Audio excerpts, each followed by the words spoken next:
Leo ni siku yenye huzuni kwa familia ya Margaret Nduta Macharia, Mkenya aliyepatikana na hatia ya ulaguzi wa dawa za kulevya nchini Vietnam.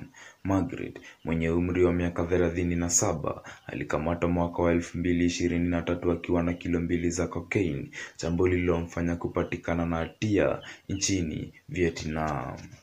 Mahakama ya Vietnam ilimhukumu kifo cha kunyongwa, adhabu ambayo imezua mjadala mkubwa miongoni mwa wanaharakati wa haki huku Kenya. Hii ni kwa sababu Vietnam ni miongoni mwa nchi zenye sheria kali zaidi dhidi ya dawa za kulevya.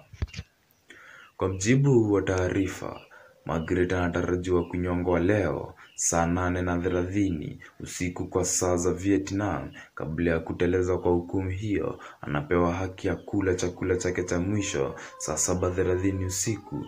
Familia yake pamoja na mashirika ya haki binadamu wamekuwa wakijaribu kuomba msamaha kwa kifalme ili kuokoa maisha yake, lakini hadi sasa hakuna taarifa rasmi kuhusu mafanikio ya juhudi hizo.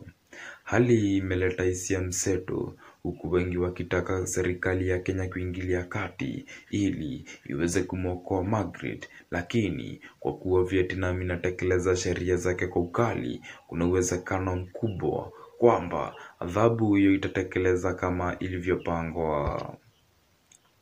Tukio hili linaibua mjadala mpana kuhusu hatima ya raia wa kigeni waliojihusisha na biashara haramu ya dawa za kulevya katika mataifa yenye sheria kali kama Vietnam.